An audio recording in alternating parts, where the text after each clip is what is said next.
Sahmad's Tale, Chapter 7. I came to the shores of Aqua Magna once in my life, back when I had a life, and a tribe, friends, and love. I was there to scout a trade route. Coming from the mountains, I had never seen so much water before.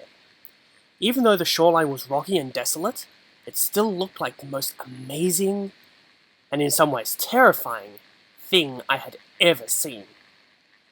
Since then, I have seen my people wiped out, my planet shattered, and 1,000 other things that will make most people's nightmares look like idle daydreams. But I had never seen anything quite like what I was seeing now. A Nona, all crimson fiery brilliance of it, was in agony. Spears of rock had suddenly erupted from the ground and pierced the energy beam, and it writhed in pain.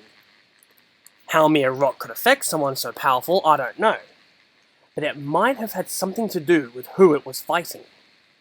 The golden being didn't have a name, at least not one I knew, but I had learned a great deal about him in the last few moments as he watched his enemy fading.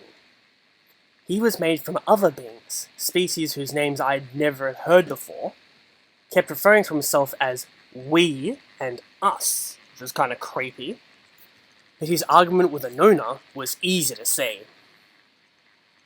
"The dreams of my people give me life," said the golden being, "and in return I make their dreams real, and they dream of your death, Anona." I know all this, Anona replied. Why do you think I sought you out, creature? Dreams are my meat and drink. With them, I am power. Without them, I am nothing. The golden being shrugged and turned away. His followers, warriors who had been fighting empty images conjured up by Anona, followed. Evidently, Anona was too busy dying to be able to keep his illusions up. "It makes little difference to me what you are," said the golden being dismissively, "as long as you are dead." For just a moment, I felt satisfaction. The creature that had destroyed my tribe was going to die, and if it wasn't by my hand, it still felt like justice had been done. I should have known better. All around the golden being, his warriors began to collapse. Some sank to their knees, some babbling insanely, others drew their weapons and started advancing on their leader. Taken off guard, I guess the golden being's power weakened. Anona wrenched himself free of the spikes, a peal of laughter coming from its core.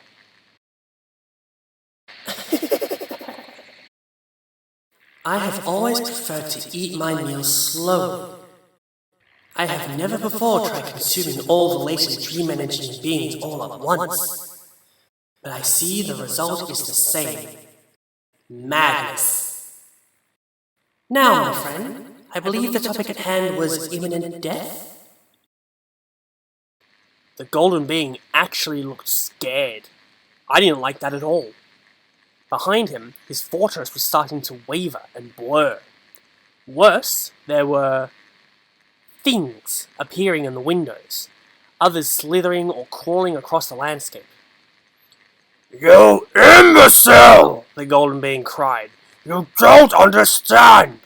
I bring dreams to life, even the dreams of the mad. Do you realize what that means?" I did. All of a sudden, it was like going for a walk through the head of my pal Tellerus. The ground was buckling, the fortress was melting, and as for the warriors, I don't get sick easily, but the dreams of the deranged are pretty horrible things.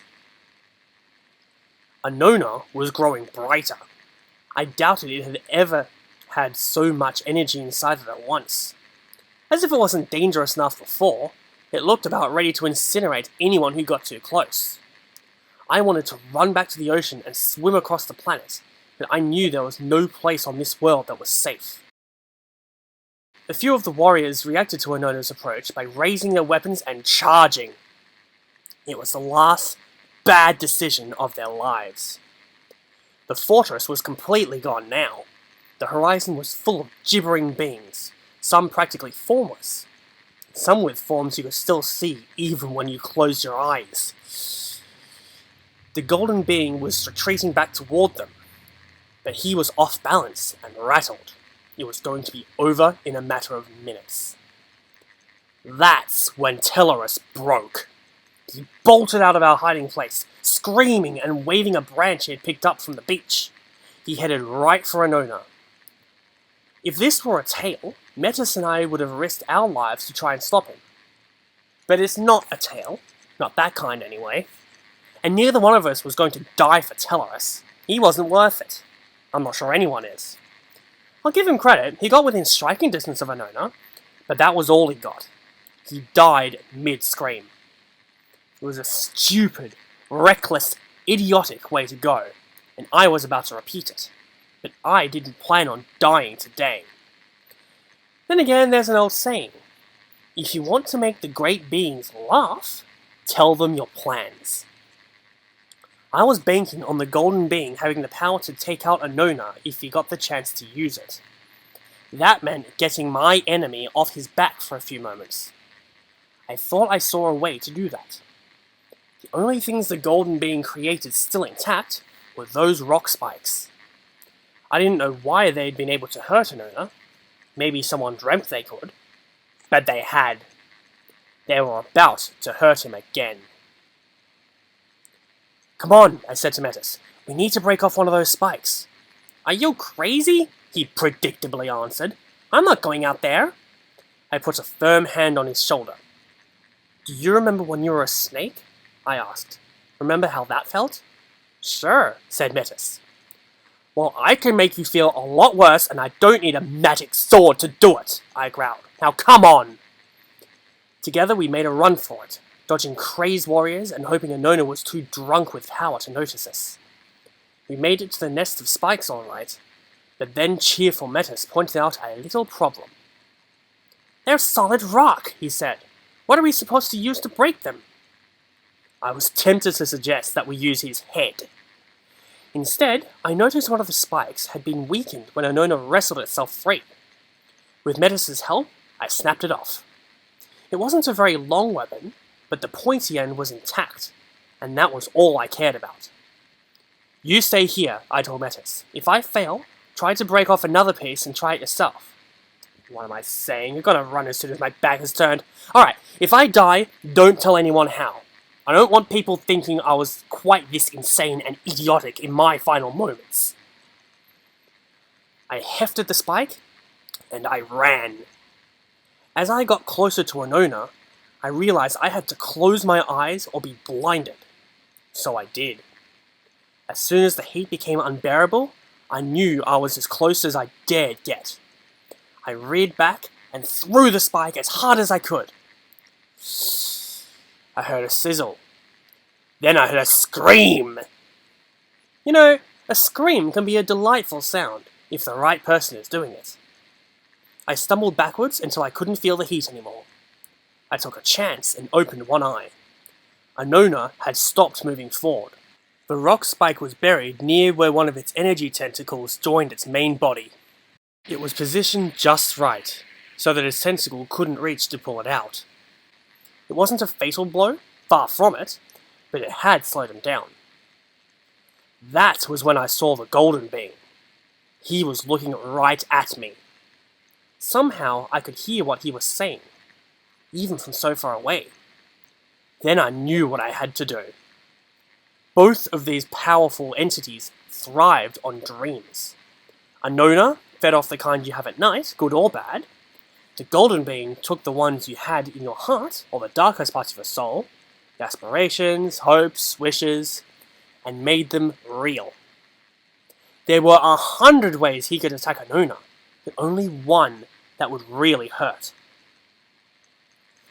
I closed my eyes again. I dreamed a dream. And in my dream, no one on Spherus Magna, no one on any world anywhere near, could dream, or wish, or hope. I dreamed that there were no more dreams. I opened my eyes again, and I felt it. The emptiness. the void left behind when dreaming stops.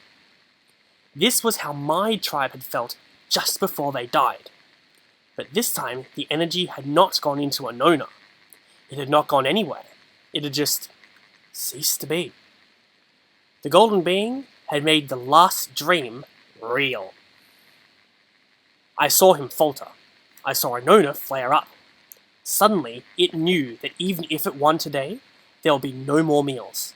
It would be trapped on Spheros Magna as its inhabitants went mad and died. But it would starve long before the last Agori perished. I expected Anona to rage and scream. Instead, it just hovered in the air and spoke directly to the golden being. "You did this," it said. "Why?" Perhaps because monsters belong in dreams, rather than dreams and monsters, the golden being replied. Or perhaps I just want you dead. There was a long silence. Then Anona said, "A deal. What sort of deal?